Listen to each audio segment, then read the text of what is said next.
So everybody knows that if you're building a startup and if you're building something so disruptive and you have to burn cash initially, in that case, VCs and angels are your friend. You can go to them and kind of take money, right? If you don't have access to VCs and angels, a lot of seasoned founders, seasoned professionals also put in their own capital because you need money to start the business. That's one way.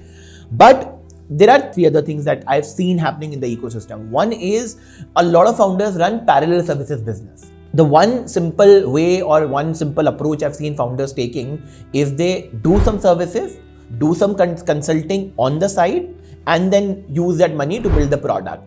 I want to give a disclaimer here that this does not mean you are in a job and building a company parallelly. Don't even go by the narrative that VCs will fund this ever, right? What I'm saying is, in order to make your ends meet or in order to survive, you are building the business full time, but doing something parallelly on the side in your free time just to make the ends meet. And I've seen multiple even billion-dollar founders doing it in the initial stages. So one is this method, right? Another way is you can reach out to government grants if they're easily available. The approach of a government grant or a CSR fund or maybe a corporate grant is very, very different than how a typical VC or an angel pitch would be, right? And the core difference is that when you're pitching to angel investors and VCs, they're basically going to look at a multiple of return. So at a minimum from a 10x to a 30x return, that is what the expectation would be.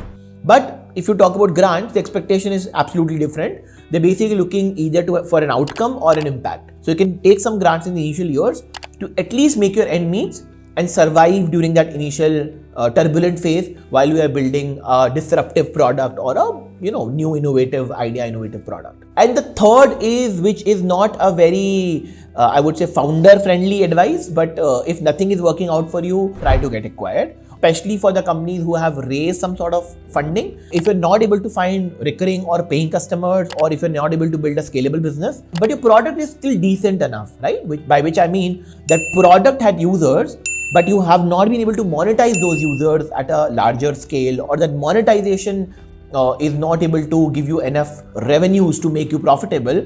In those cases, definitely you can go out there and get acquired or get acqui-hired. Right? This will give exit to US founders, and this will give exit to your angel investors, making everybody's life easier and making everybody happy. We have seen a lot of such examples happening. We have seen Whitehead Jr. getting acquired by Byju's. We have seen Nearby getting acquired by Paytm. We have seen Taxi for Sure getting acquired by Ola. So all of these acquisitions maybe sometimes happen because the product is great. We have seen this in case of Skype. When Microsoft acquired Skype to integrate into Microsoft Teams.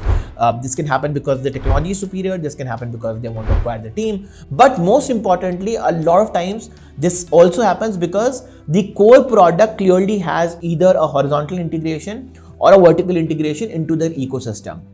One simple example of this is when Dineout got acquired by Swiggy. Now, if you look at that entire thing, so when people were ordering food at their home from Swiggy, they added another vertical where people, if going out, can also book tables and maybe take discounts, and they complement the entire ecosystem and act as a beautiful integration, the entire Swiggy ecosystem. So yeah, that is something that you should also look at. So I hope you found this advice valuable.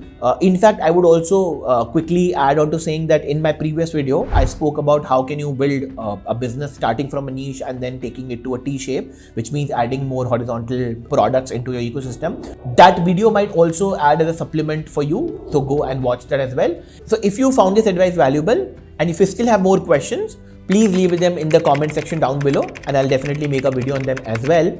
And most importantly, please like the video and subscribe the channel. I'll highly appreciate that. Thank you so much.